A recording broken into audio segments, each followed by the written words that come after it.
Happy Monday. Happy Monday. This is Larry the Lion, and this is my podcast. Hope you all had a great weekend.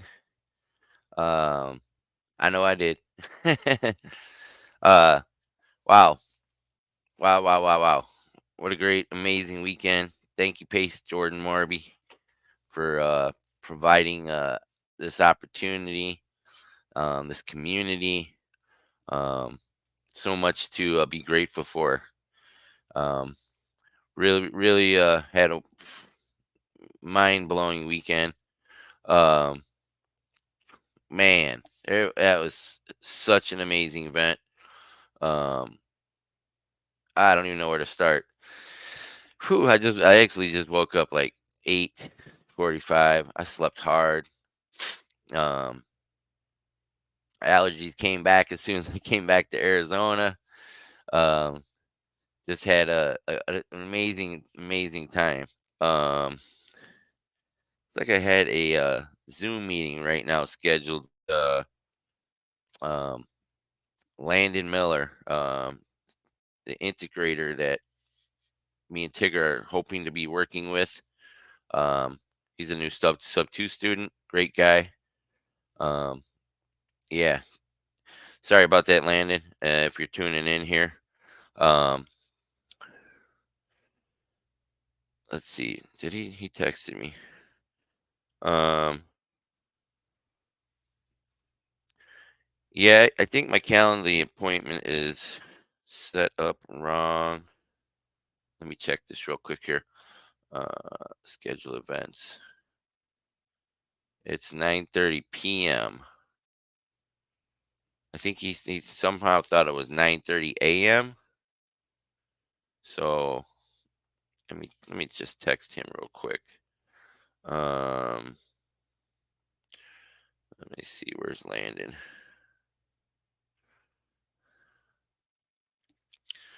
Yeah, because I definitely wouldn't schedule my podcast during that time. I think there was a miscommunication there. Um,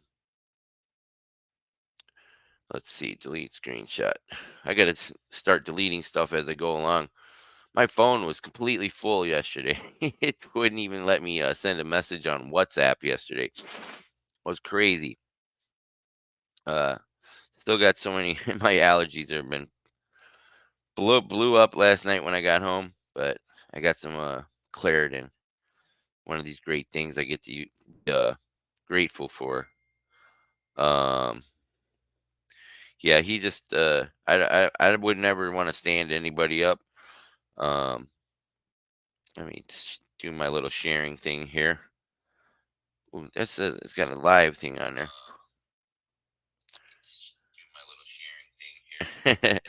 um, yeah, so much stuff to unpack about this weekend. I don't even know where to start. What I need to start doing is having my what I'm going to talk about today lined up earlier. I know what I want to talk about. It's just going to be all over the place.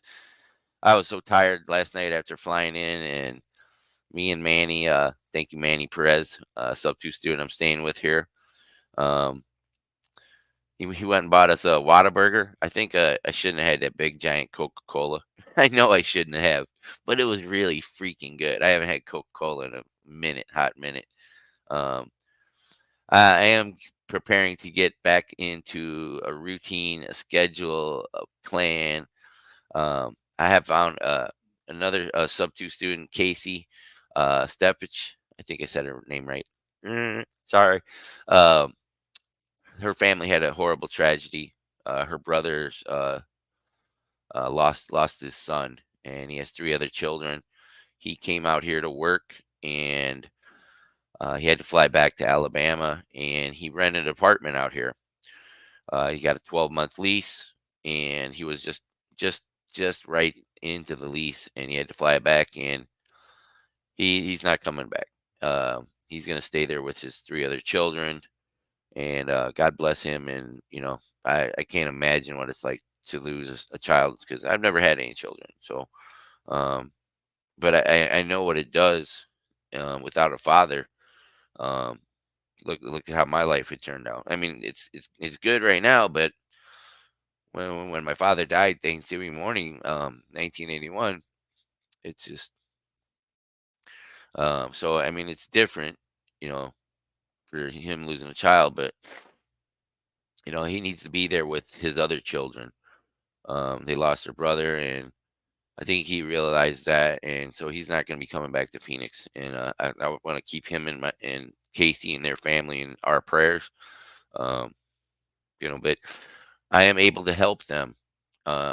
It's not the ideal area that I want to live in, but it is an ideal area. It's centrally located here in Phoenix, which is great because I'm starting my today. I'm starting the solar sales, which was another blessing to get this job like right away. I had this job lined up before I left Florida, um, and I start that today, 3 p.m. And it's not what sure what area of the city it is, but it's I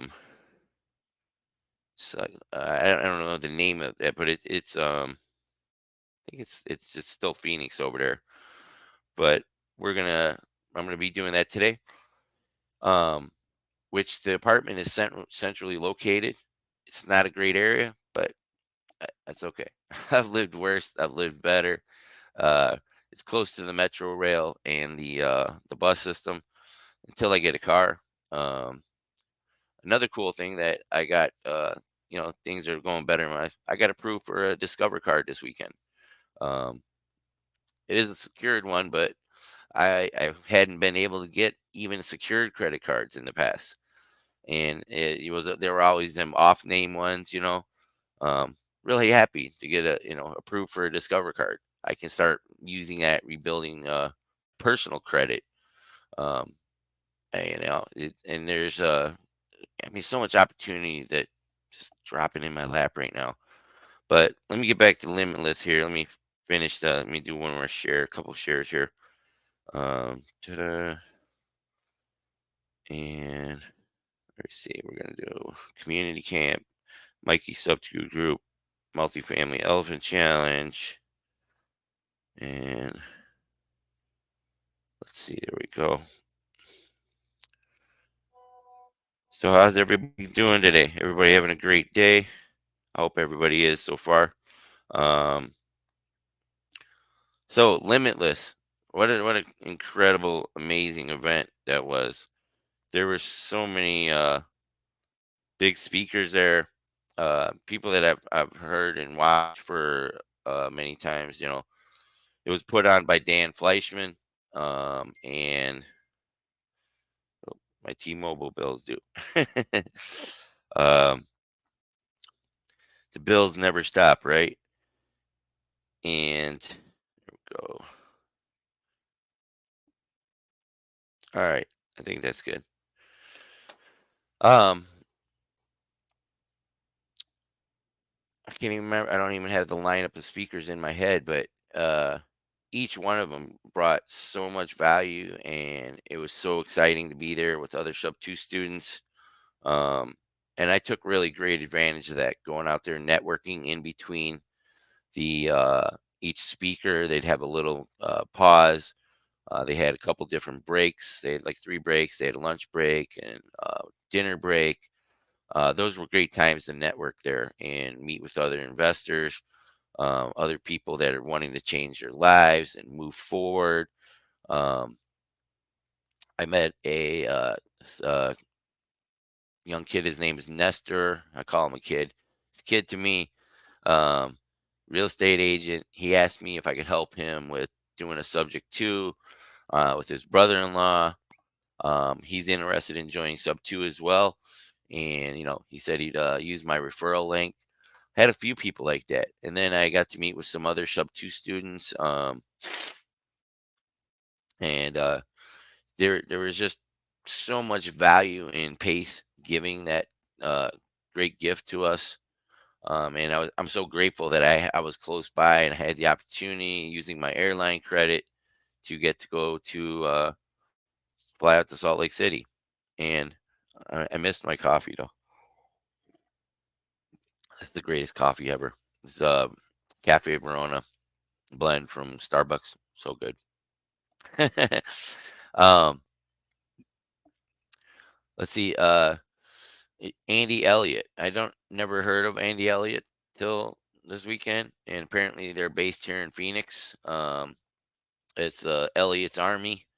I connected with a bunch of his students.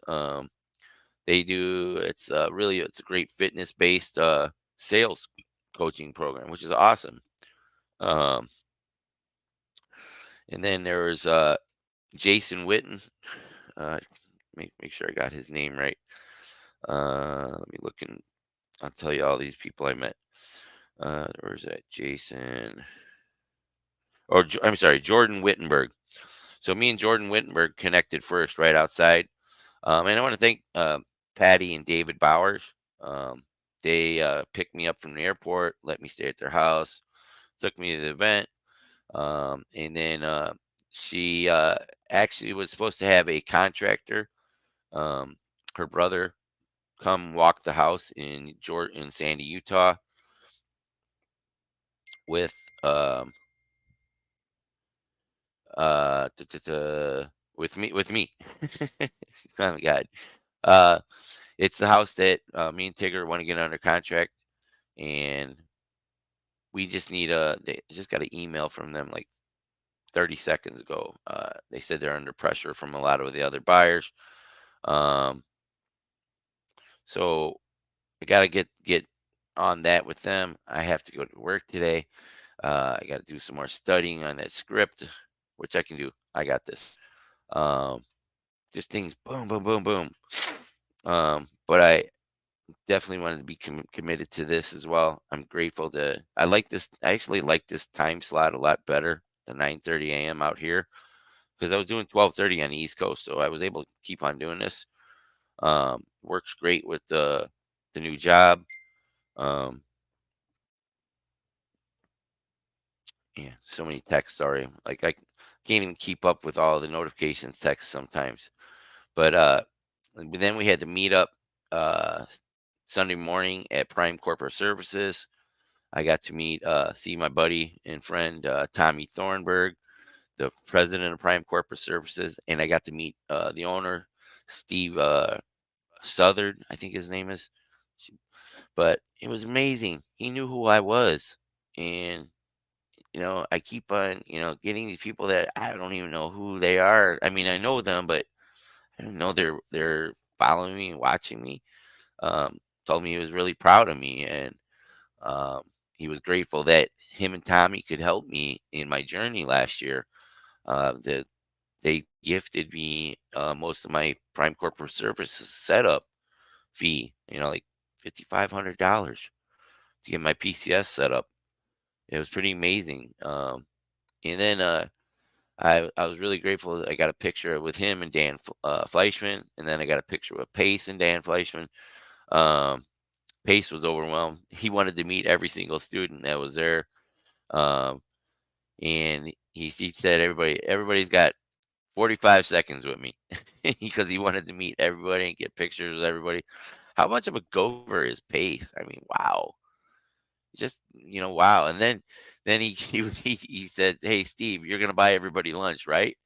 So they had this taco truck there. It was really good. Jurassic tacos. Man, so good. He bought everybody lunch, like 300 plus people. Pretty freaking amazing. And that wasn't cheap. Like they had like $14, $11 for their items. Um, so much value there. I mean, free lunch. But there was a lot of networking there. I saw an old friend that I met at Clever Summit, Claudia Vasquez. Wow, it was so really great to her. But I didn't even get time to spend with her because Patty, she found a contractor for me at the meetup. His name was Jensen. Really great guy, but he had a 1 o'clock, 1 p.m. Appointment, so we had to leave the meetup like 11:45 to drive to Sandy, Utah, to go look at the house that me and Tigger want to get under contract here, turn it into Airbnb. Um, That was an eye-opening experience to walk the property with a contractor. I've never done that, so it was a learning experience, but it provided a lot more value in our what our negotiations would be with the property with Kevin and Mandy. Um, they're kind of pressuring us to get the deal done. Um, I told them I need that cap rate before I can do anything else. So it's a $1.14 million home. It needs, depending on how we do stuff, it needs about 125,000 in work. A lot more than they estimated. We uncovered some problems that you couldn't see in the pictures. Doing it's the due diligence. Um, that this is a good negotiation because it's something that'll come up with other people as well that are going to purchase the property. Um, hold on, let me cough. Still got a little allergies going here. Um, and it's a beautiful property. A lot of great opportunity there, but it needs a lot more work than he was talking about. We seen what him and his brother were starting to do with it by putting out drywall. It was kind of, it they started the project, and uh I can see why they said they're going to do it cheap, but if we're going to do it, we're going to do it right. It needs a second air conditioner because it's a multi-level house, and if you're going to rent that residence out on the bottom as a second unit, sometimes we got to have the air conditioner for codes and permitting. Um, it needs a new water system. They have a water distribution system there. It's like looks like it's like tentacles. That's all I can describe it as. There's like multiple lines going to different parts of the house, different bathrooms, hot water, cold water. I mean, just it goes out, and they have a fire suppression system there. They got some good stuff there, but and then you for the bedrooms that you got to have extra egresses. We wanted to do like four bedrooms down there. Um, but we can do like one of the rooms like a bunk beds without a door type room. Um, because you have to have two egresses to classify it as a bedroom. So it would cost a lot to make another window there, like a ton of money. Where we want to put the hot tub, it's it's already got a power unit there, but they have um, a lot of boulders there that need to be addressed. You have to move those big boulders. And there's a foundation issue with the porch as far as tripping. I noticed that we would have to fix that as well. I think we could fix that with put some wood there, put a partial wood deck there, just because I tripped on it, and you wouldn't want one of your Airbnb guests to trip on it, right? So yeah, they have to consider safety issues. Um, and they got a really nice garden in the back there, but we'd have to take that out. I think it's a great garden, great idea for a garden back there, but it just be overgrown with weeds, too hard to take care of. But I pulled a carrot out of there and ate it. It was really good. um, like I said, I gotta organize these podcasts better, but it's all part of the plan. It's all coming together. I'm Is that a Care Bear in the background? Do you see that? It's funny. This is I'm sleeping in Manny's son's room, and he's got a Care Bear back there. Let's put him in there. There he goes. He put his head down. He doesn't want to be on camera. He's like, I'm shy. This is the Rainbow Bear. There we go. That's hilarious. Um, yeah. So I'm in Manny's son's bedroom, Manlito's bedroom. I've been staying here. Super grateful for Manny Perez.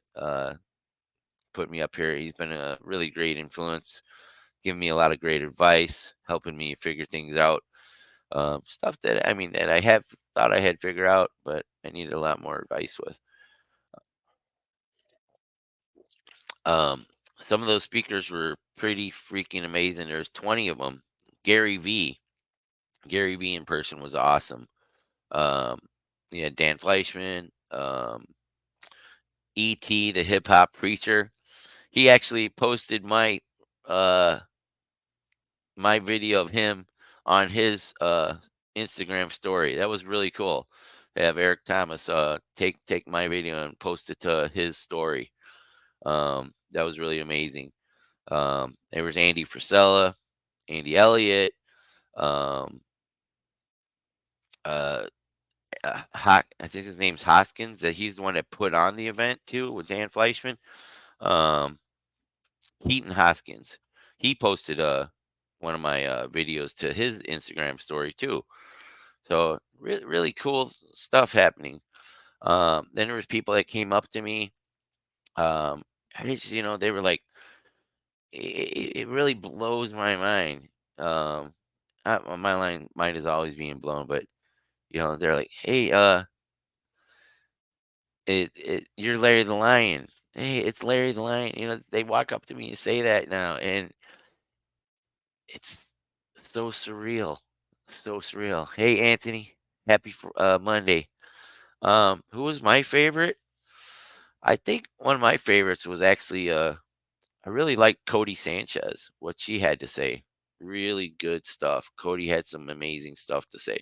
But Andy Frisella at the end, he was talking some politics in the United States and our role in this world, and as entrepreneurs and how we have to help change this country.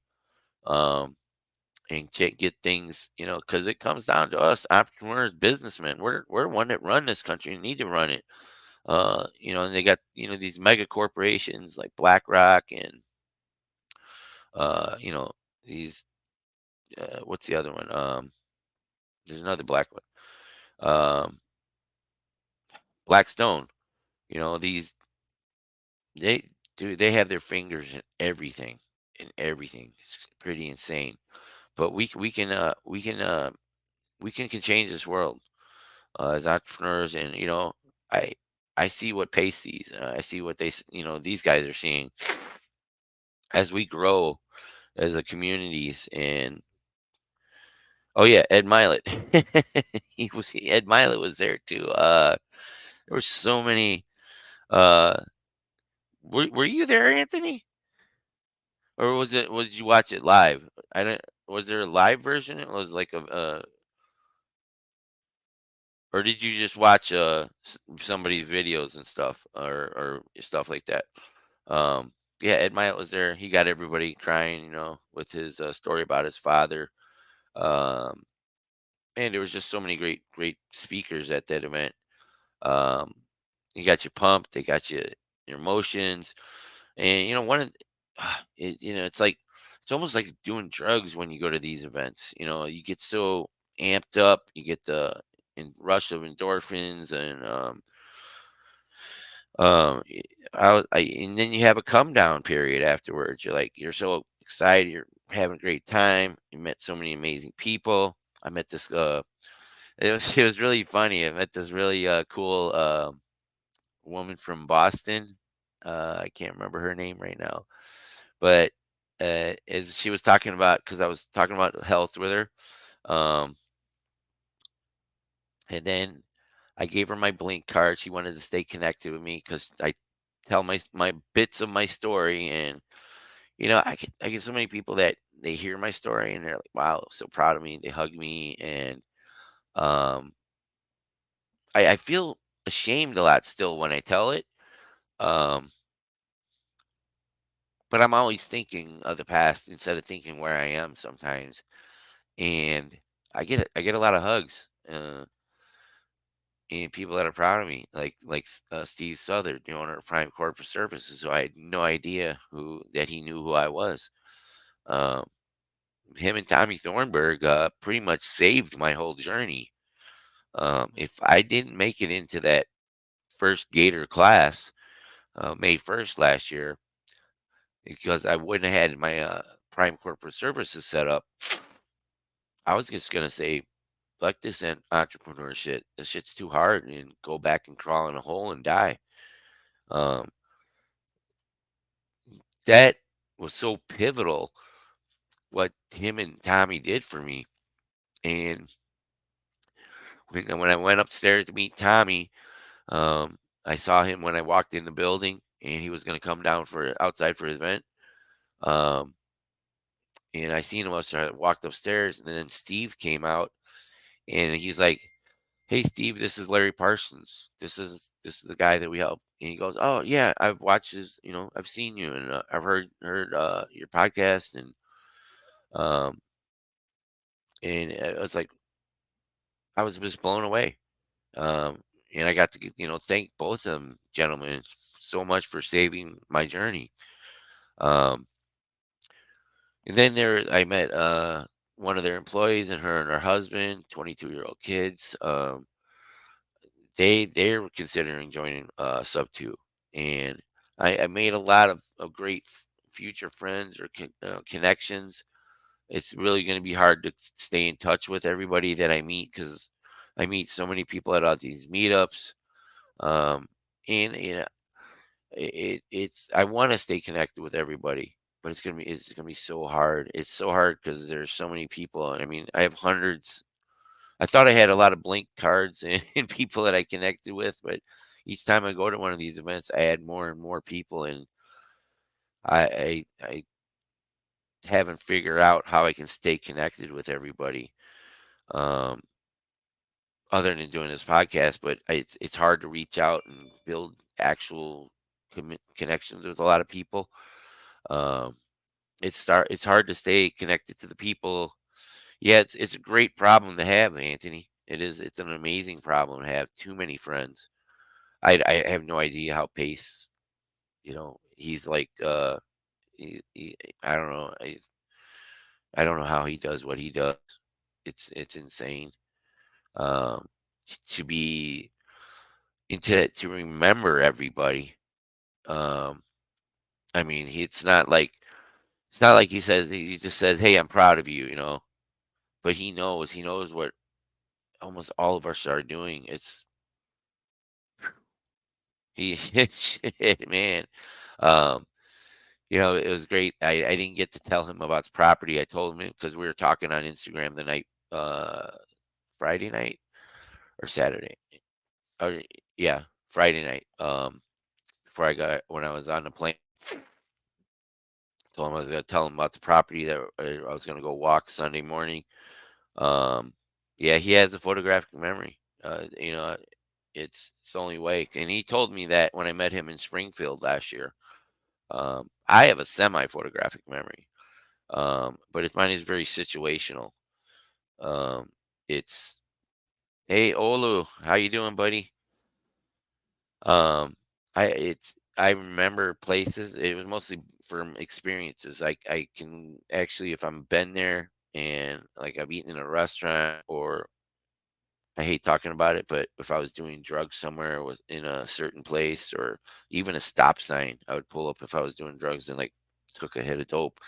Um, I remember those things. It's I remember good stuff and bad stuff, but I don't have like I can't remember every single detail, but I have small flashbacks. I want to call them. Like that's the only way I can describe it. It's semi photographic. Um,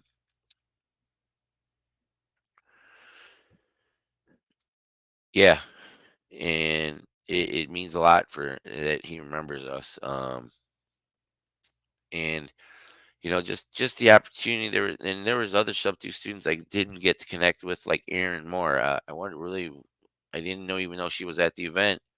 Um, it was such a cool event, and I got to oh, so me and Jordan Wittenberg, we couldn't find our seats, or we were walking around, and it started, and then we were up on the third level there, because they told us lower bowl, because I had these they had the red wristbands, they had the white ones that we got, and then I got one of these gray ones.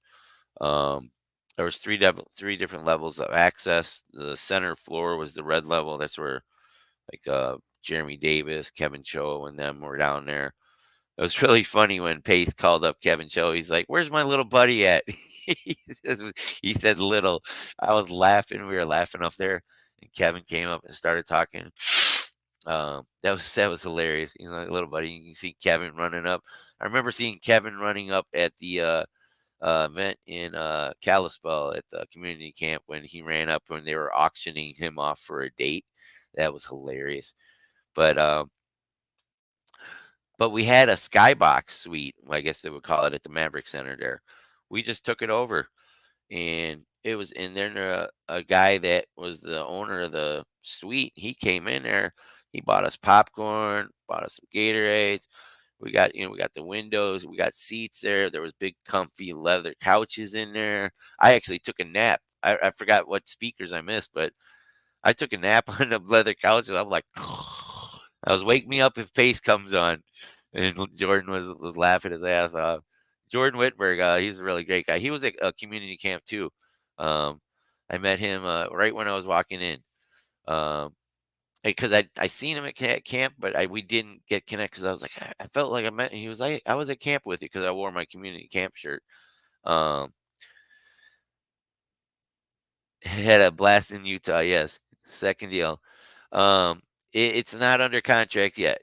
It needs a lot of work. I got to consult with Tigger first. But at the meetup yesterday morning, I met there was a beautiful lady in pink that walked up, and as you can see, I like blue and pink for my background colors because I noticed a lot of people that do these podcasts and that are really they use the pink and blue like Pace. Um, and there's a whole bunch. What was her name? Oh, Amy Misnick from California. Um, hopefully, she will be our PML on this or PMP on this project. Me and Tigger have. Um, like you said, like Pace said to everybody that was networking yesterday at the PCS headquarters. Um, what do you have? What do you need? And he said you need to talk to at least 50 people or 75 people. Don't stick on with one person too much. But I stuck on a few people, and I had to help them out on their journey, give them some advice. There was a lot of people there that, and it was just these meetups are so valuable. If you got to attend these, make sure you're not going to be a groupie. Just but go there with the intention of making connections. I'm doing great, Olu. Doing really amazing. Um, make sure you're intentional when you're setting up, points and do follow ups with these people. Like I got to follow up with where's he at? There's so many people. Oh, Nestor Boada.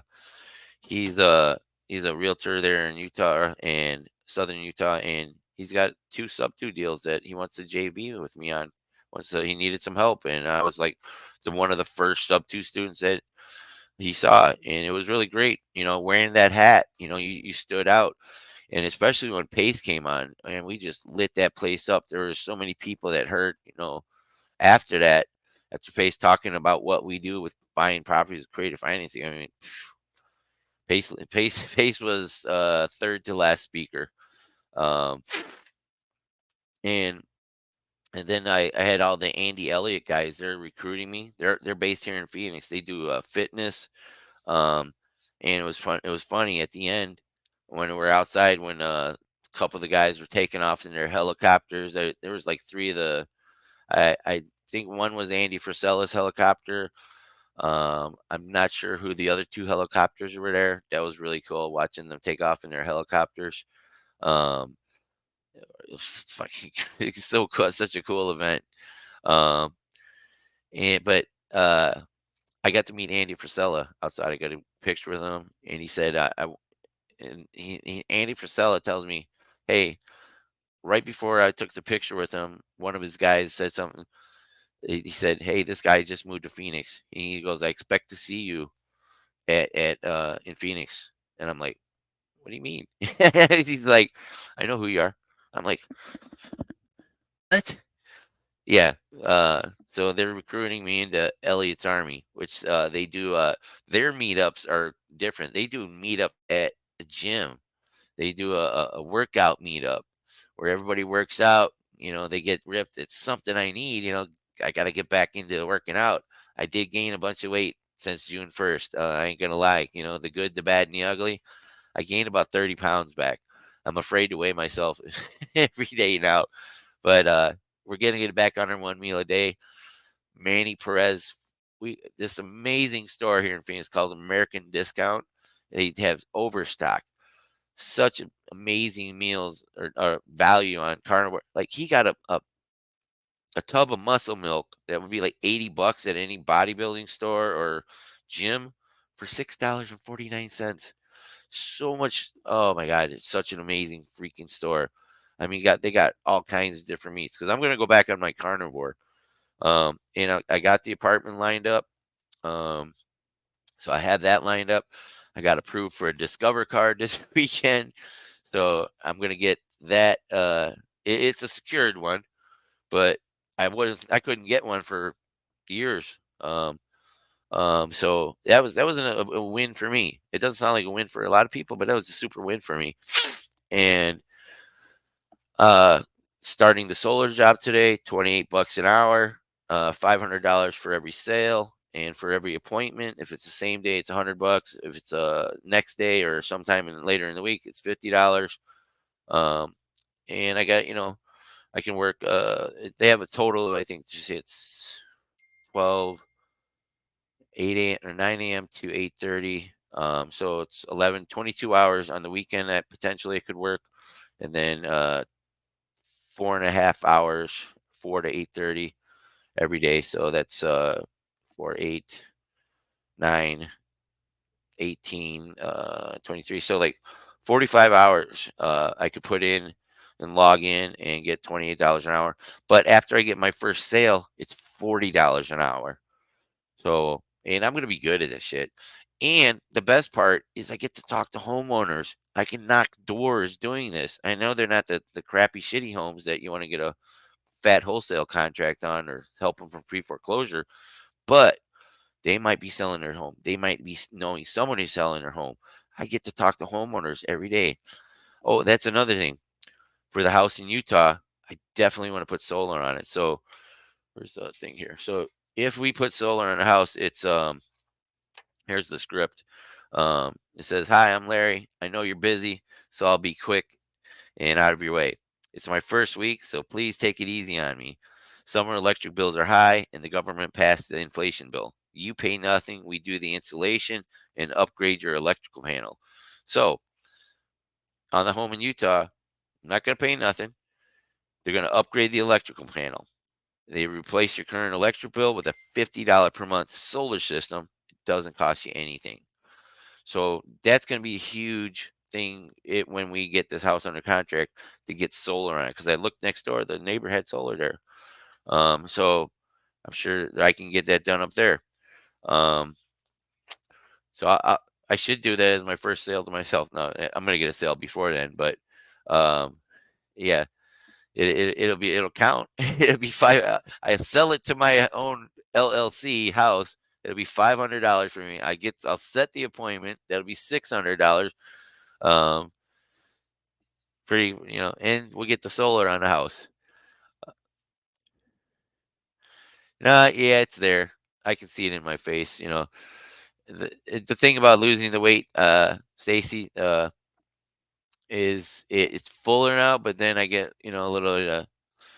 I call it the gobbler neck. Like the chicken gobbler or turkey gobbler neck. You get the little skin hanging out because I'm 54 years old. It sucks balls, but oh, is he? Andy Elliott? Yeah. But hey, look, I don't know if if guys follow Andrew Tate. I like Andrew Tate. A lot of people don't like him for whatever reason. I like Andrew Tate. He's got some really really good stuff that he says, and there's some stuff that I don't like about him. But he talks the freaking truth, which most people don't because they want to sugarcoat stuff. Um, yeah. So in the apartment there, I'm gonna get the um, I'm gonna have my studio set up. I can do what I want. I can be loud. I mean, I can be loud here with Manny's out there, but I shut the door because he's doing his stuff. He's on a hot mic out there. He's doing meetings all morning, which I really love Manny. I mean, I'm so happy that he's my friend here, and it's all because of this community. But I actually met him before I joined Sub2 when I was a Gator, and I was in still in Powerhouse Mastermind, which Carlos kicked me out of. I don't know why, but it was probably because the um me and Josh, and well, they promised me a bunch of stuff. I'm not gonna beat that dead horse up, but I love Josh Keating. He was a great guy. I love Carlos still, but we didn't see eye to eye on things, expectations. We didn't have a JV contract with expectations and what ifs. Well, no matter what you do, when you build relationships in this community, get a JV contract.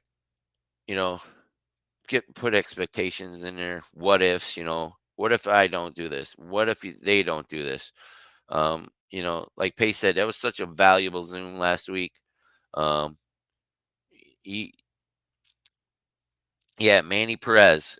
He is one sub 2 student that you need to know. He's a great coach. He's a personal. He's got so much value, and he's just really super great guy. He's an amazing single father. He takes such good care of his son. Um, and he's man. He doesn't have any rules. Manlito doesn't have any rules. He has standards though, and that's what his father teaches him: standards, which is really, if God ever blesses me with children, if God blesses me with a wife, um, I don't know who would want to marry me. I'm a hot mess. That'd be a difficult task for whoever marries me. Um, but I will take what I learned here from Manny and how him and his relationship with his son. I will definitely have standards for my children, not rules, standards. Teach them the right things. Manlito is such a wonderful child. Wonderful child. I can't wait to see how he grows up. I love watching these families in the community that I've been getting to know, like Miriam Orlana and her children, Catherine Orlana, who has me scheduled for her podcast. She's a 22-year-old college girl. Just I don't know why she'd want to bring me on her podcast, but she wants to. And her and Pedro is going to be amazing. He's like 13 years old. Wow, and learning all of this at that young age. I mean, look at Kevin Cho. He started this when he was 19 years old. S-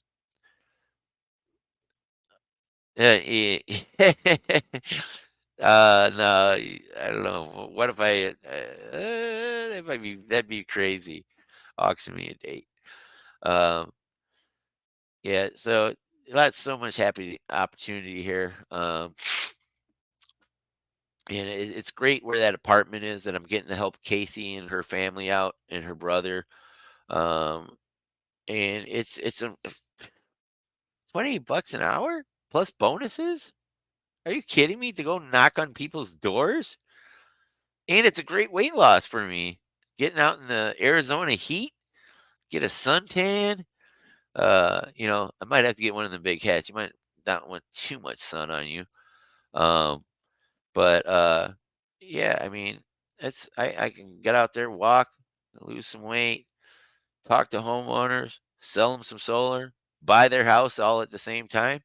Hey, by the way, let me get your let me buy your house from me too after I set up the solar appointment. I'll hit them with it. So I'm always going to do that. I'm going to hit them up afterwards. I'm not going to do it today on the training day, but it's like training day with I got Denzel Washington today with me. Just kidding. um, but it's a great opportunity for people that don't um own their home. Maybe they just, hey, by the way, do you know anybody want to sell their house? I don't know if he'll be frowned on upon it. Maybe I should get approval before I do that. Maybe I'll get a JV agreement with my boss there, saying talking to the homeowners. Um, go shirtless. That's what's Anthony's saying. You have 4 kids, Stacy? Or I mean, Anthony? Holy shit. She's put up with you 10 years? Wow. 4 kids. I can't even imagine that for myself. This guy says go shirtless. Are you kidding me? That is not a pretty sight right now. One day it might be after I get working with Andy Elliott. Um, what's that say? I'll knock on all suburban neighborhoods, not the ghetto areas. Yeah, I mean, you're kind of you should be because I think you're gonna find if it depends on what you're looking for. You're the ghetto areas you might find they want to sell their house, but you should be knocking on doors. Where they're selling a lot of homes and where they could have bought a contract in the last 2 years, 3 years. You're looking for sub two deals on those other houses. Um, three and under three. Wow, holy mackerel! What? Oh my God, you guys with children. I don't know how you do it, to be honest. I guess it's a learn. It's just a learned thing. You just have to do it. You're responsible for another human's life. Uh, thank God I've not been responsible for anybody's life other than my own right now. And that's why one of the things when I was out there, I don't know why my family, you know, my sisters, my oldest sister Bev, she's she was the valedictorian in high school, the teacher, master's degree, PhD, but her husband and her owned a liquor store. So my father was an alcoholic, right? We had a bowling alley, and I know why he was an alcoholic because my grandfather was also an alcoholic. Um, I don't know if my grandfather ever abused my grandmother or fought or beat, her like my father beat my mother because my mother would beat me. I don't know how that started. I was abused as a child, me and my brothers, and I'm sure my sisters were as well. But they grew up and couldn't be abused anymore because they all bounced out of the house as soon as they could. Oldest sister Beverly included, who was the teacher. She was the gold standard. I was always being compared to. She was also my half sister, which I didn't even know until my father died Thanksgiving morning. I didn't know she wasn't my whole sister. I didn't even know that thing existed at that time. But I'm not sure who beat me first. But my father was always my rescuer. He was my protector. I used to I would go to spend time with him in the bowling alley instead of staying around my mom. Most people are mama's boys or daughters. No, I didn't want to stay and spend time with her. I'd go to the bowling alley. But Beverly, let me start with her. The gold standard. Well, they had my first nephew. I was 13 at the time. She was pregnant with him when my father died. Um, and well, on his very first birthday, Brandon was his name. Um, and I didn't find this out till a few years later. But when they were at a picnic, they came home, got in a car accident, which was what I was told, and Brandon was killed due to they had at the time they didn't have when you put child seats in, you have it facing backwards towards the front of the car instead of facing forward. And now they've changed how those things work, but that's what happened. They hit a tree and it killed my nephew Brandon. But I didn't know that they were drunk, both my sister and him.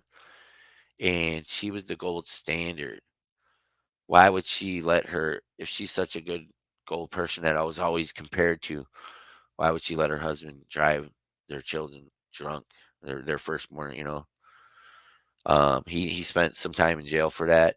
Brad died last. I like Brad, but they owned a liquor store. It was always something around alcohol, which I never had a problem with alcohol. It was cocaine and heroin that I had a problem with. Um, like I had a drink the other night with Manny.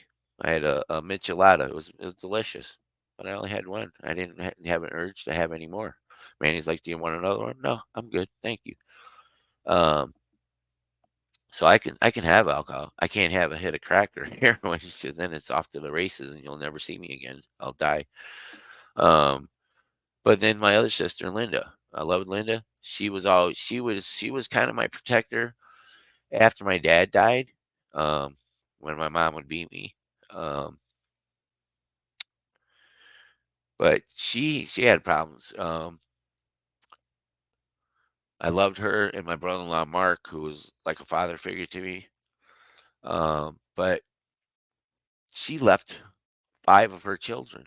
She walked away on my brother-in-law Mark that I loved. And for whatever reason, how do you do that? How do you leave your 3 daughters and your 2 sons and just disappear? But I'm the bad guy in the family. My other sister, Debbie, alcoholic. She had married 4 different guys. When one husband, Ed, died, Ed was a really great guy, but she even before she moved out of the house, we used to find bottles of liquor under her bed. This is the house I grew up in. This is how the abuse and stuff. Um, and then my brother, he's a self-proclaimed functioning alcoholic. Like, you know, when he was doing better, I mean, he had a brand new Trans Am that he got drunk and wrecked it, and then he got caught for insurance fraud because he didn't listen to me. I was a bad guy back then.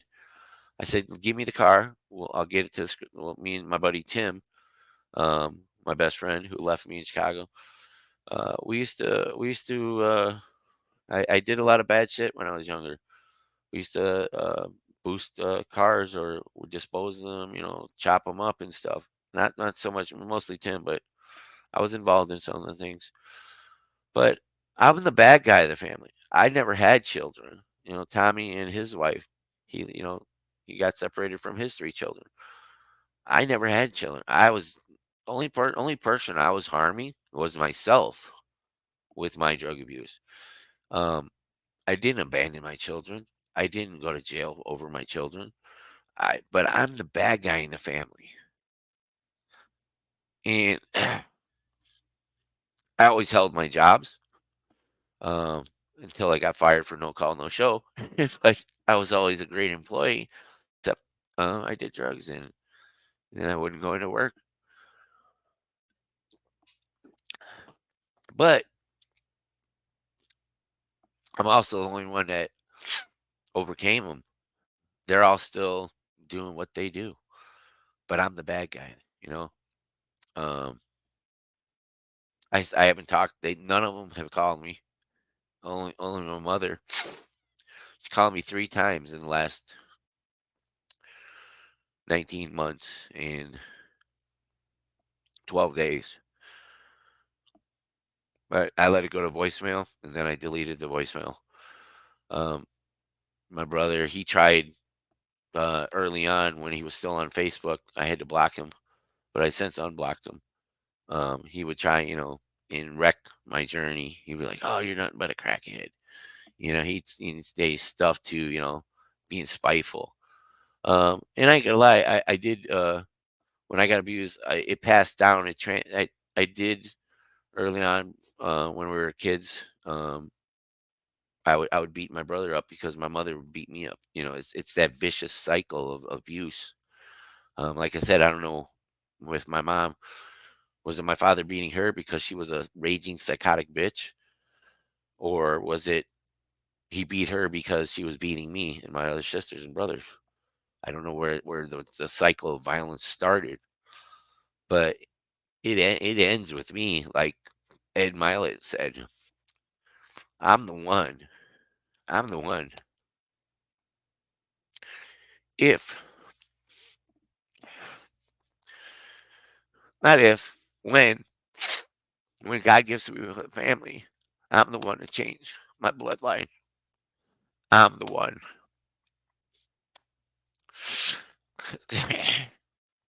because I'm motherfucking Larry the Lion, and I'm the one to change the bloodline of my family, and I'm gonna do it.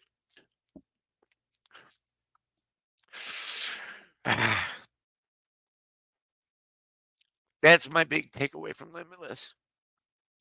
'Cause I don't have any limits, only self-imposed limits.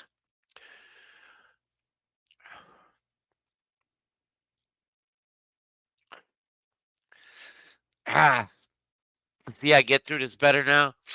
I used to, I'm crying right now, but those are tears of joy because I'm the one that changes the bloodline. I'm the one that ends it all. I will have children. I will have a son, and I'm going to be like Manny. Like Manny's teaching me right now.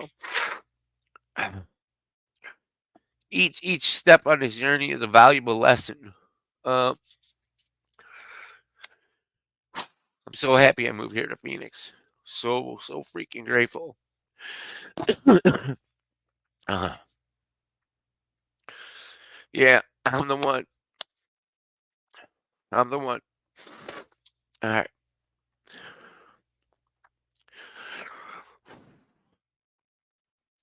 I'm the one. Ah, sorry. I don't know how I started on that, but I'm grateful. I'm grateful.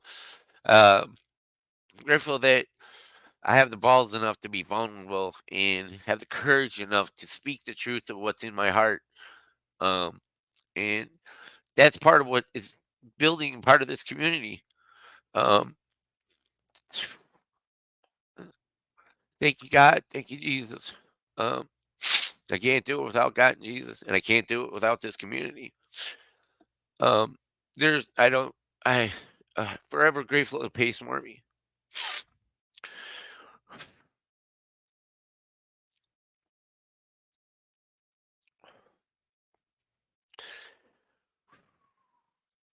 Just smile and nod, right? Just smiling and nodding. Um, I didn't expect to go down that road there. Let me see some of these comments. I wasn't even looking. Um, it's not easy. No, I walked away from all my nieces and nephews too. None of them have called me either because I was the bad guy. I was the one that got arrested. I got for all doing drugs, and I was painted as a bad person just because I was doing drugs. I wasn't. I wasn't a bad person. I mean, I stole stuff, and that was wrong. And please forgive me for. I didn't steal from people though. I stole from corporations like Walmart, Walgreens, stuff like that, and I stole stuff that I needed. Um, like deodorant, stuff that I was spending my money on drugs on that I couldn't even. Food. I stole a lot of food. I stole a lot of food. Um, but you know, I did that, but I was the bad guy. I never stole from a friend. I borrowed a lot of money that I could never pay back from my stepdad, Don, who was an amazing stepfather who never, despite every time he bailed me out of jail for DUIs or whatever, um, he always said, "Hey, well, let's move past this." And he didn't like, but my mom, she would always be like throwing the guilt trips. It'd be when she couldn't beat me anymore, she would do the emotional beatings. Even as I was adult, every time I asked for help, it was an hour of her tirades and stuff like that. So, um, thank you, Texas Patriot. But yeah. So I did make a lot of mistakes, but my family, the niece and nephews, none of them have called me. And I was a good uncle to my niece, one of my favorite nieces, Heather. I used to carry her to go to the store and get, as it were, when they had Blockbuster still. I used to carry her on my shoulders when she was like 2 and 3 years old to go rent Rainbow Bright and Care Bear videos. It's crazy. Um, I was a good uncle to my niece and nephews, but when I would disappear and not be around family events, like my nephew, Andrew, and Kyle, when I disappeared and went to Florida, and because I was so guilt ridden and ashamed for being I hate to say it, a crackhead and an addict. It's not that I didn't want to talk to them, but I never had anything good to say. They'd be like, well, how do you call somebody in your family and say, how are you doing? Well, great. I'm just smoking crack 6 days a week, sleeping 1 day a week. Um, it wasn't that I didn't want to talk to my nieces and nephews. I didn't have anything good to tell them or anything positive to tell them. Oh, I got fired from another job because I was on a drug binge. Um, so it wasn't that I didn't want to have relationships with my nephew and niece. I wasn't a good role model for them. Um, I didn't. I felt guilty um, when I would call anybody in my family. It's when I was in my addiction. I had never had anything good to say, and when I did, hold on. Hey Keegan, I'm on my podcast right now, buddy. Oh, I don't know. It's Keegan calling. Keegan Yonkin from Florida. But I didn't have anything good to say to my family. Keegan, I'm on my podcast right now. You're live. Yeah, I'm kind of going through an emotional moment here. He's talking about the past and stuff. Um, can I call you back afterwards? All right, brother. Thank you so much. And so I am the one. I'm the one that's going to change my family's bloodline. And when I met Milet last year at the Clever Summit, I got to briefly say hello to him, shake his hand. I had no idea who he was, but here's the biggest thing that oh my god, you guys put so many comments in here. Thank you so much. You're so amazing. I'm grateful for you guys.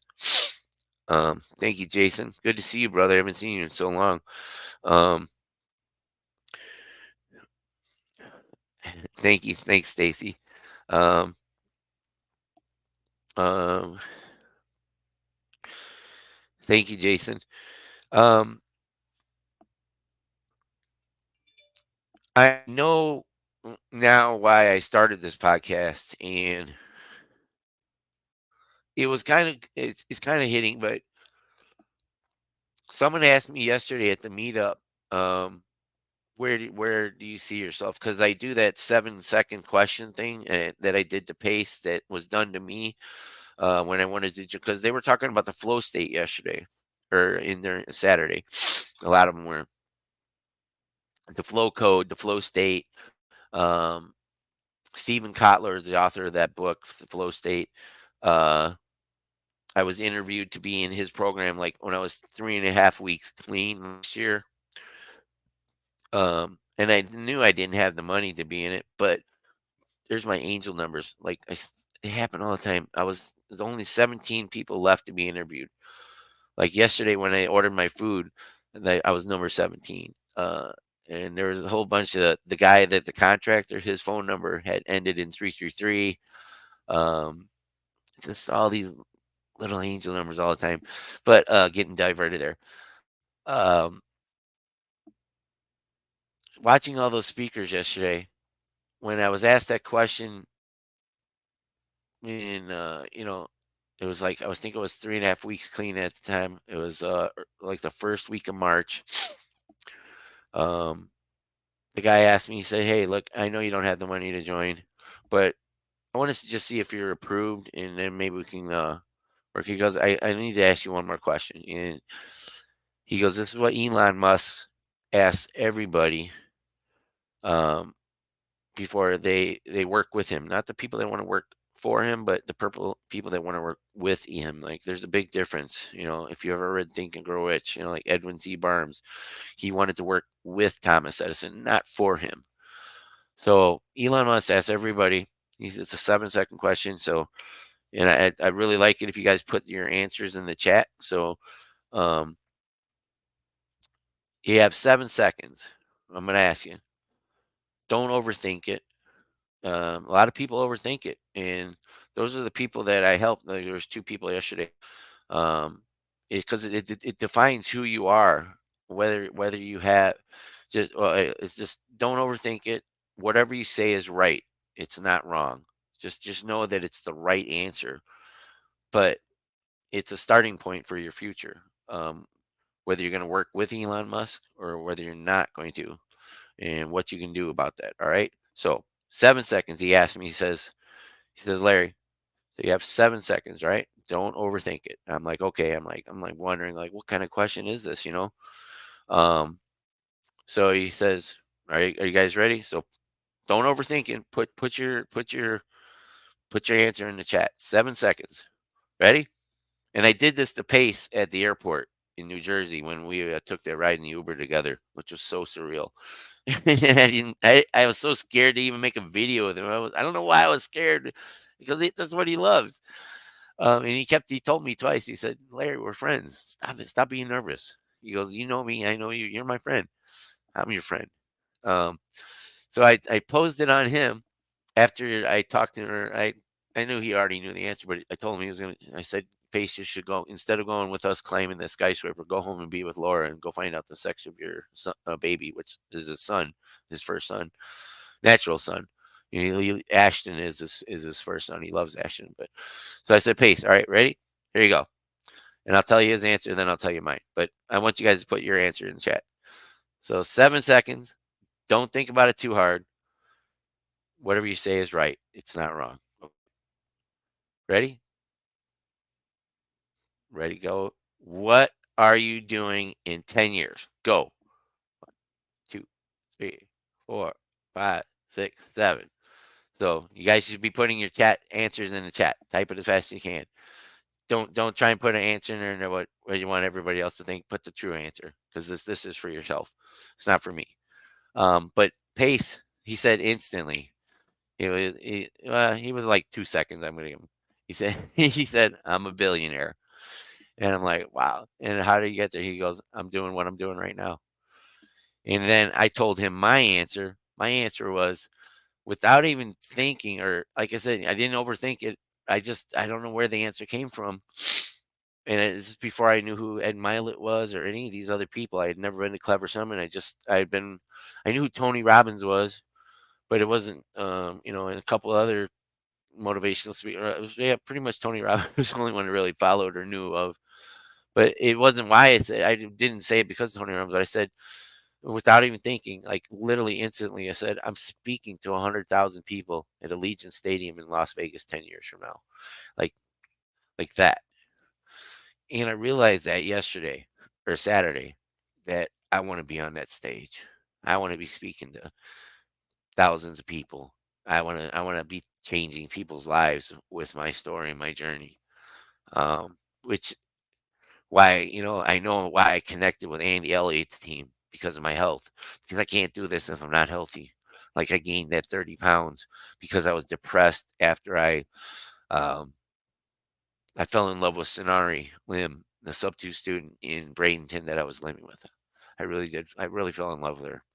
Um, but her dad's name was Larry. Was 53 at the time. I'm not 54, and that was before my birthday, June 19th.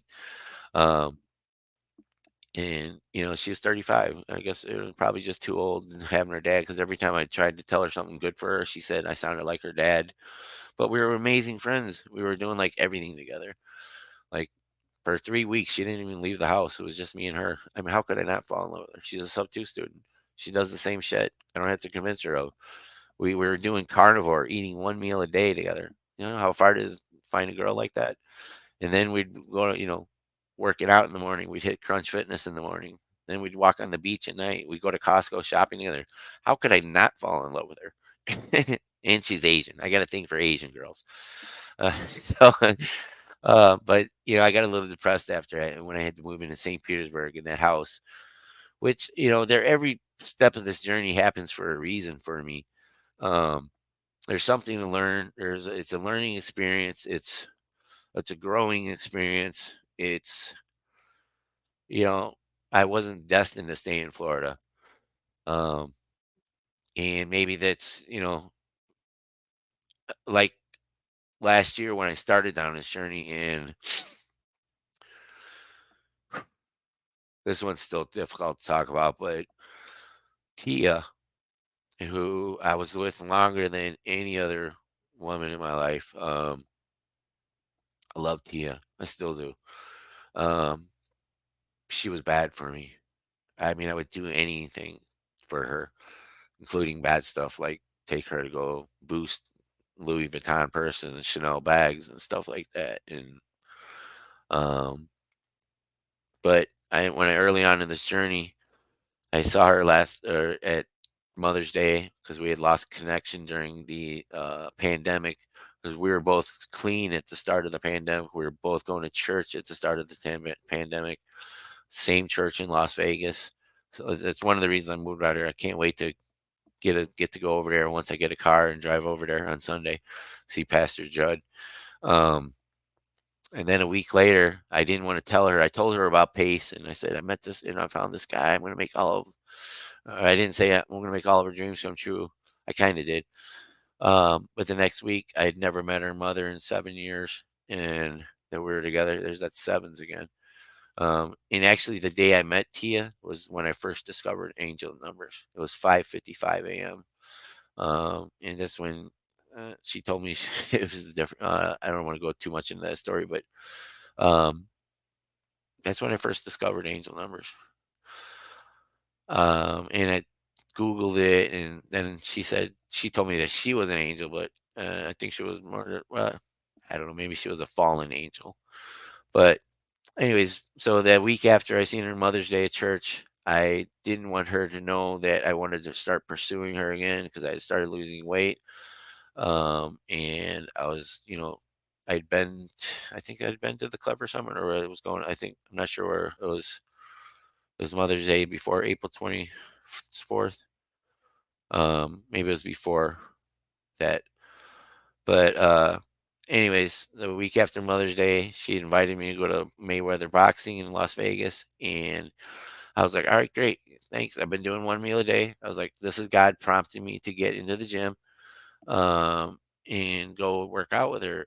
But she ghosted me, and then 2 days later, I saw her on Instagram. She wasn't returning my calls, and I had a bad feeling. But I knew as soon as I seen her pop into this guy's and said, "Hey, Tia's live." She popped into this other guy's Instagram, and it was some guy who was doing some weird weightlifting, and she was like, "Hey, do you want to go to Mayweather Boxing? And then we go to celebrate recovery at Central afterwards." I'm like, "Oh, right, all right." So Tia ghosted me for this guy, but he looked weird, and she looked weird. I was like, "Man, I think she's doing drugs again." Well, I was like, "Fuck Tia." I used to play her that song when I came back from Los Angeles after she left me in the hospital out there where I had the heart attack first day on Santa Monica Beach. And then I ended up going to Cedar Sinai 2 months later, and I had the DVT blood clots, and they found the arrhythmia, and then my heart had stopped, and I died 3 times. And thanking my nurse that I don't know who she is, but she was an angel.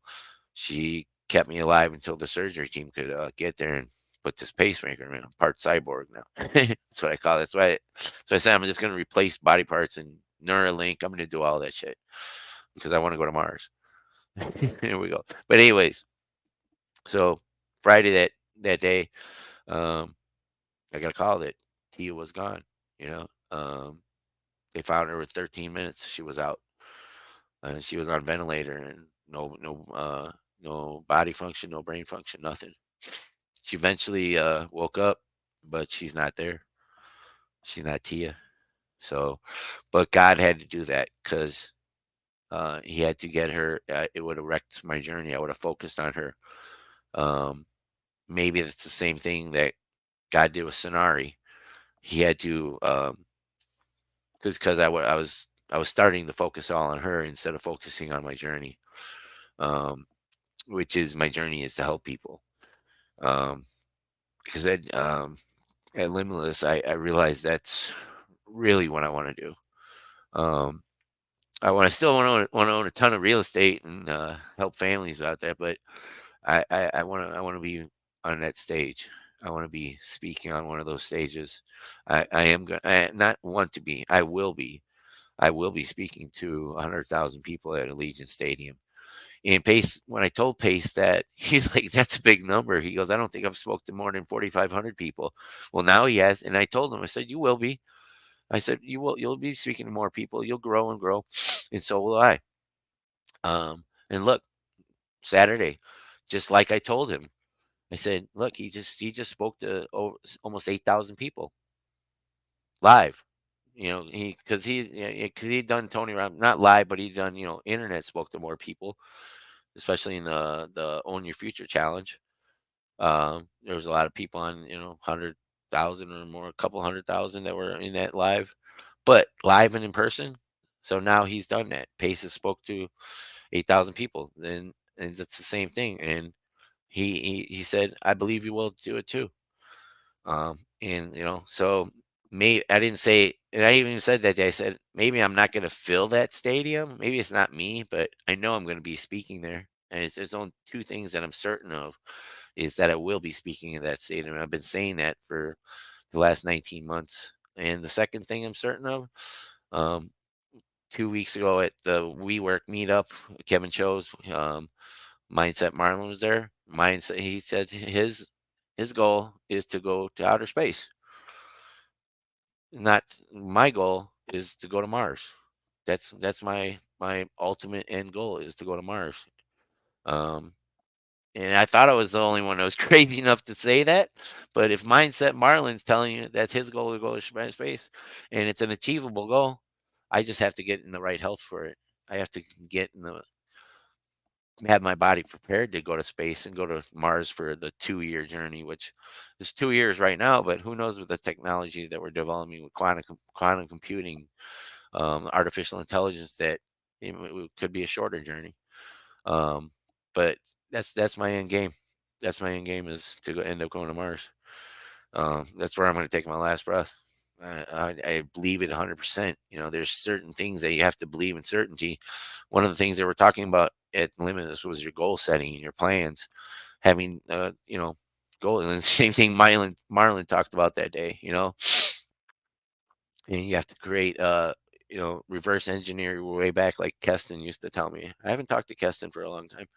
Um, you need to reverse engineer your goals, whether it's owning this house or you know doing whatever how you want to get your kids to college or whatever.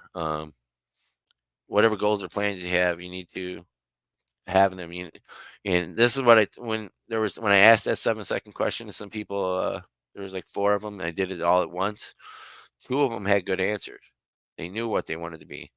One of them said his answer was, "I want to be doing a podcast just like you are, it's helping people." I was like, I it's hard for me to believe like I help people. Sometimes it's getting accustomed to hearing that from these people. I'm grateful. Then the other ladies, I forgot what her goal exactly was, but the other two, they didn't have any goals. They didn't. They said, "Well, I'm going to be doing maybe, hopefully, doing this." And then I asked them, "Do you have your goals written down?" And they were like, "No."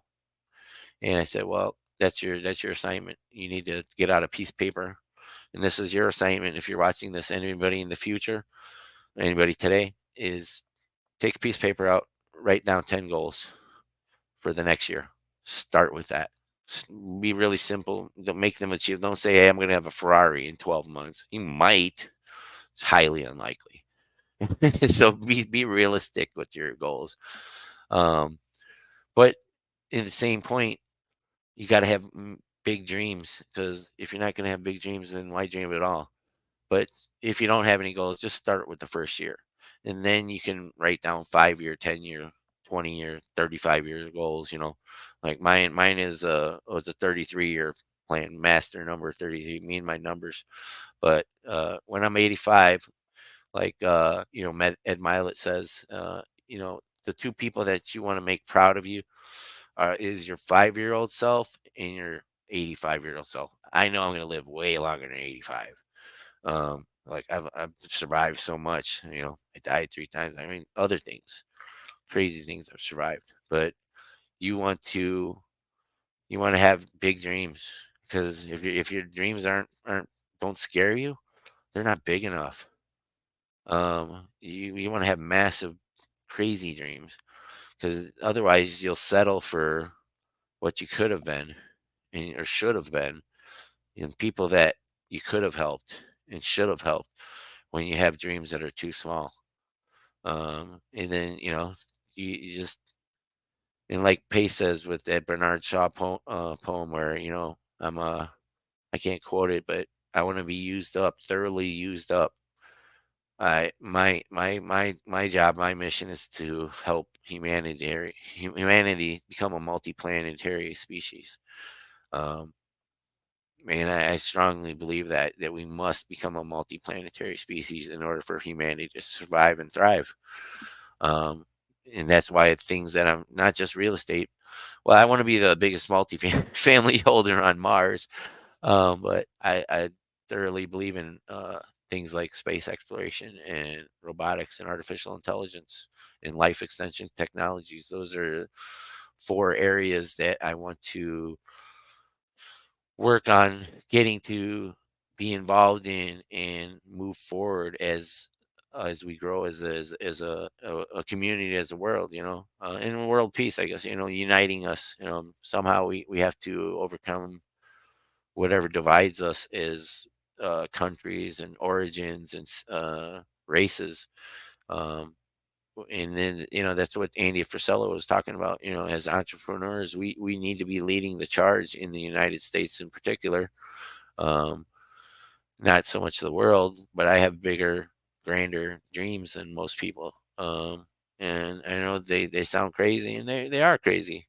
But when the Wright brothers told you they were going to fly a plane back in 1908 or whatever it was, that I'm sure every single person they told that, they say you're freaking nuts. But that's the only way big dreams and big things happen, is through crazy people.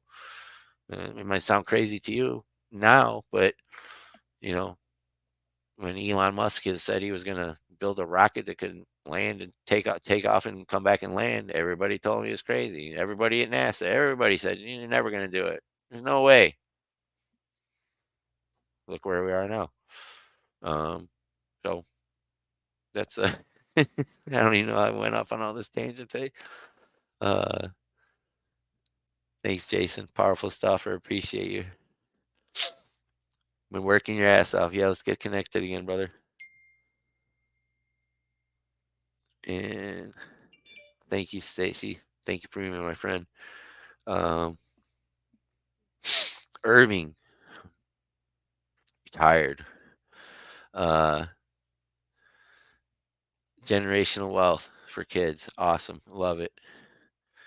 Texas for retired. Okay. Uh, 10 years going to be retired. All right. Jason Veto's going to be serving. Build a massive real estate portfolio. Love it. Love it.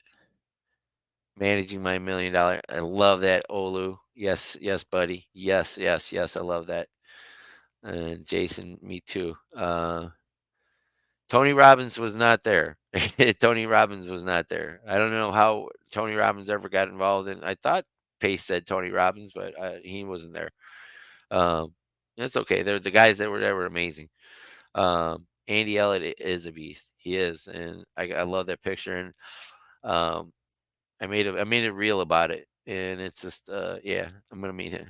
12 is a million in 12 months, 100K in 6 months. Speaking in right on.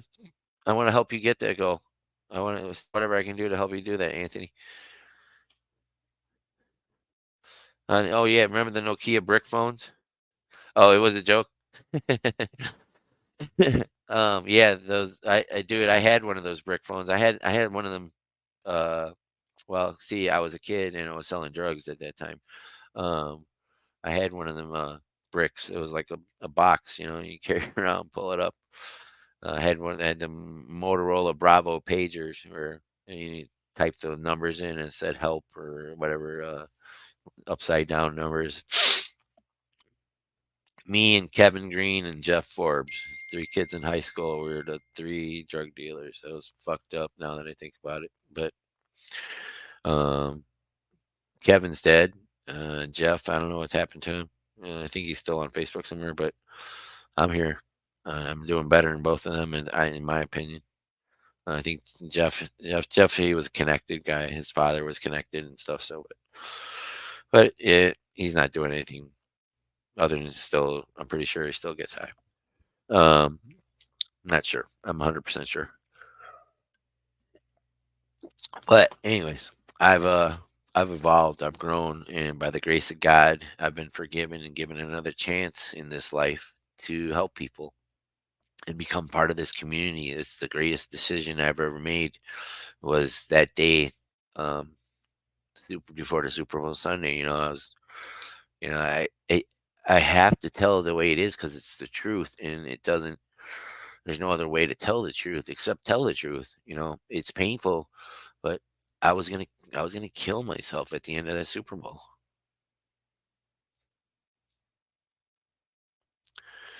But that 1 minute Facebook ad saved my life.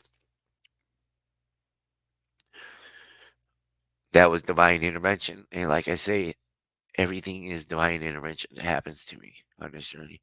Even if we don't get this house under contract, which I believe we will. Um, it was a great learning experience to be in that house. Where'd that paper go? I went and got her a little. There was a little flyer in the house that she had printed up. Um, I don't know what I did with it. Oh, where did that other book go? Oh, here, give me 1 second. Oh, that shit moved on me. Um, I found a little book in one of the dressers there, or the drawers when I was opening the house, and it said Claire's. Hold on, give me 1 second. Actually, I got to go to the bathroom, grab some coffee really quick. Give me like 5 minutes or less. Yeah, give me just 5 minutes. I do 5 minutes. Let me edit this. What time is it? 11:04. Give me till 11:09. Shit, I really gotta go after this too. 9 a.m.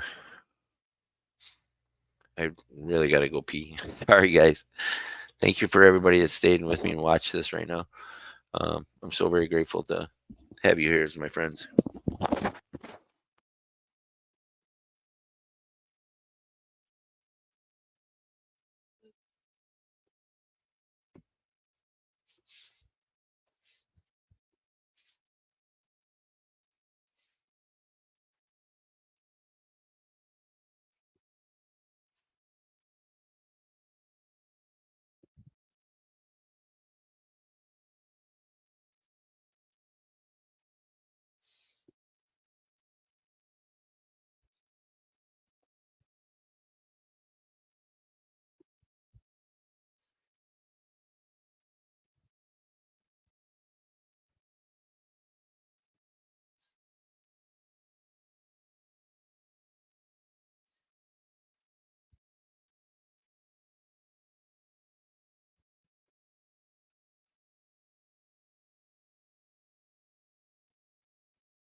I'm back early.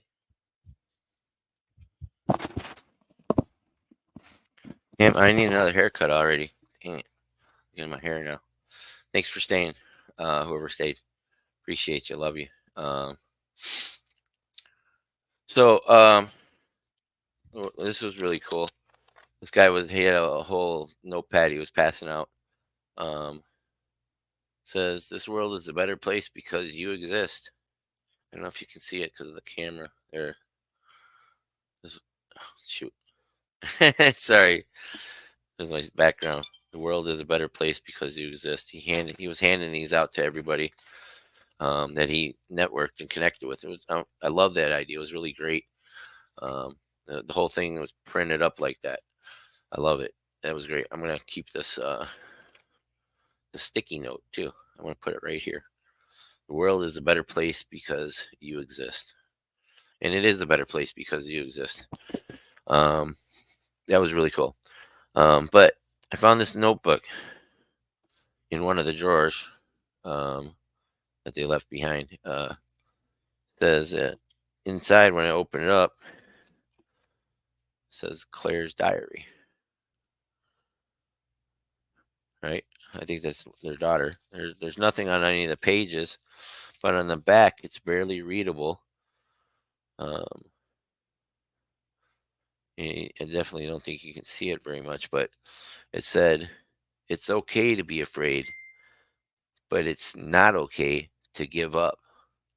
Claire, I believe I was meant to find this. I believe I was meant to find this. It was meant for me to find this in that drawer. It's okay to be afraid. So I'm afraid of my dreams. They scare me. Uh, but I'm never gonna give up. Um, I'm committed to this. Um, my dreams are too big for me not to give up. Um, because I believe I can help people despite who I was. Um,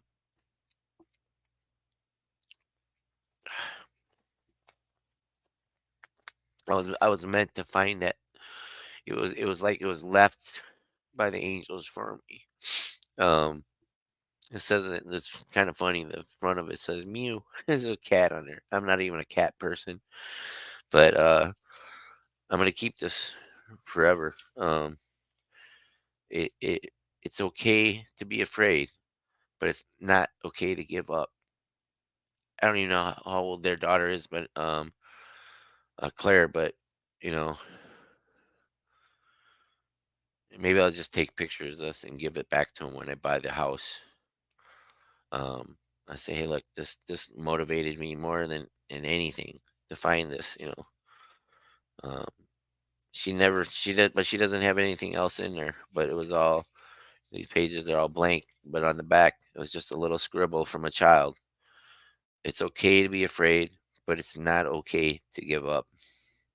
Claire, you know, that's so powerful that a little child wrote this. Um, I would say she probably at least just by the way the scribble looks, probably 4 or 5 years old when she wrote that, maybe younger, 3, somewhere in that area. Because obviously she's got probably at least 5. But it's okay to be afraid, guys. It's okay to be afraid of your dreams. If you're not afraid of your dreams, then you need bigger dreams. But it's not okay to give up. Don't give up on your dreams. Don't let your family, your friends talk you out of them.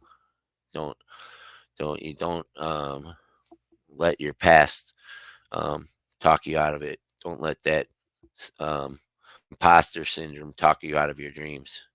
It's okay to be afraid. That's my message I want to leave you with today. It's okay to be afraid, but it's not okay to give up. Claire, and the world is a better place because you exist. It is. It really is. Um, so I want to leave you guys with that today. And oh look, it was angel numbers just now. 1111 when I said that. See? Always with angel numbers. Always. Um, pretty powerful. Um, and I brought back some napkins from the event. Yeah, these little napkins here, Limitless Arena 2023. It's another pivotal moment in my journey. Um, that event, you know, hearing Ed Milet again. I saw him at the Clever Summit, and although I met Dan Fleischman there, Ryan Pineda there, was so crazy. You know, I talked for Ryan Pineda. I didn't know who he was. I just knew he was an amazing guy, had a freaking amazing haircut. And then the next day, after I sat there, we watched. He sat next to me. We because I was one of the security there, or the volunteers at Clever. Um, I'm standing and talking with him for like 3 or 4 hours, but I had no idea who he was as I was talking to him. And then he was on stage the next day. Same thing with Dan Fleischman. And oh, I also applied to Cody Sperber's office out here. I haven't heard back from Forrest Blackburn or Max Jimenez. I need to follow up with Forrest. I got Forrest Blackburn's number, Max Jimenez's number at that meetup at Keighley last week with Jamil. And I met Dina, the head of Jamil's title company, Fidelity. She does all his stuff here in Arizona. Um, I, you know, I can't explain anything other than divine intervention on my journey. It is what it is. So thank you guys for everybody that stayed. There was like 7, 10 people watching me have my meltdown, or it's not a meltdown. It's my heart pouring out to you guys. You guys are my friends, and I want to meet every one of you one day, like Pace says. Um, I don't know what's, there's, it's my journey. Um, it's look, there's the Care Bear again. He's sitting there with his head down. Wake up, Care Bear. You got a world to save. The Care Bears. It's kind of cool. And the funny thing is, the way he's got his bed set up is Manlito, Manny Jr. I used to put my stuffed animals around my head as a child because they were my protectors.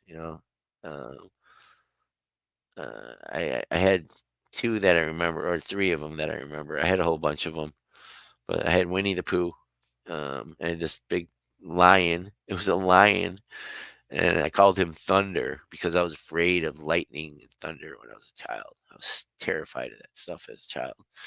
Um, it was so when I heard, but he was like my protector. And then I had this little Curious George um, stuffed animal, and I had a bunch more, but I forget what they were. But those three were like they were the leaders of the group of my stuffed animals that I had arranged on my bed like Manlito does. So, um, just wanted to share that. Thank you, buddy. Thank you, Olu. Thank you, Anthony. I gotta sign off here too. I gotta do some studying for my solar. I gotta take a shower. I didn't have time to do it this morning. Um, Thanks, guys. I appreciate you taking your time, and everybody that's taking valuable time today to be with me on my journey. Um, I hope I was able to give something back to you guys. So, and that's why I keep doing this, and that's why I'm going to consistently do this. Um, I promise the Lions Den is starting soon, so if anybody wants to come on and let me interview you, please, I'm going to start doing that. Um, I'm still going to call real estate agents at some point. I don't have time today to call any agents because I do got to follow up with Tigger as soon as I get off here. And I got to follow up with the sellers, Kevin and Mandy of that house in Utah. The other agent that I was supposed to, oh, look, 1117. Um, he had a death in the family too. I was supposed to go look at another property while I was out there. Real estate agent I talked to last week about um, calling on one property, seeing if they want to do a sub two. But he also offered to sell me one of his $1 million properties on seller financing with 100K down, and it doesn't need any work. It's set up as an Airbnb. It's just that he's managing them by himself, and he wants to take that money and deploy it into another project. It's one of his smaller homes, but it's a performing Airbnb already.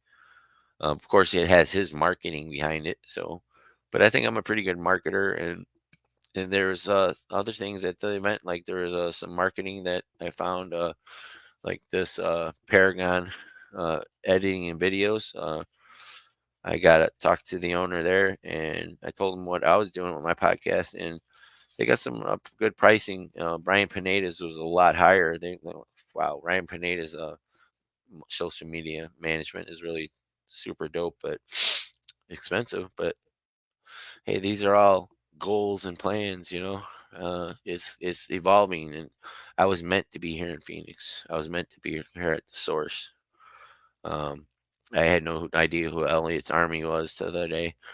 Um, I was meant to go to Limitless. You know, it, it's like it just happened for me. Everything happening for me.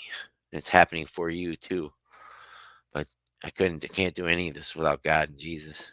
I'm so grateful, and I'm so grateful for Pace Morby and sub to this community. Yeah, I'm so grateful for this community, be part of it, and we're just getting started. We're like in the, like Keegan tells me, you know, we're in the first inning still. You know, we haven't even. We still got batters coming up. You know, we got the bases are loaded right now, and you know, we got this community is so amazing. Being a Jetty, Abraham. Oh, I can't wait to go see Donna again at the Creation Con, which is Dealmaker in November here in Scottsdale. I got my church here, Pillar Church, where other sub two students go. That's super amazing. You know, you might have one sub two student or one friend in the real estate investing you might go to church with where you are, but there's like over a dozen that go to that church. Really super grateful. And then there's another church I was told to go to also by a lot of the people on Andy Elliott's team, Elliott's Army, which I'm going to join. I'm going to join Elliott's Army. Um, yeah, just keep watching. I promise. I'm just getting started. I'm just getting started. You know, it takes a lot to come back from 40 years of hell.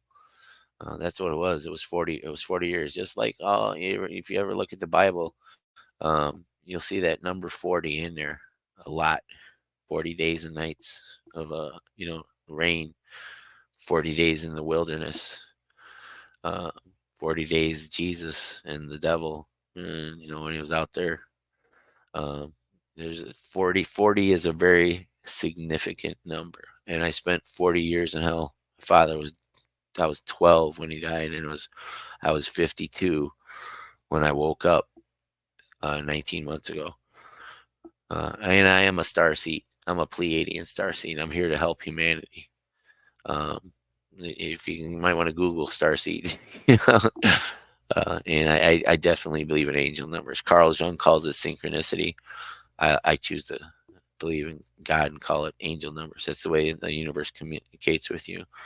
Um, but yep, Noah's Ark, and right.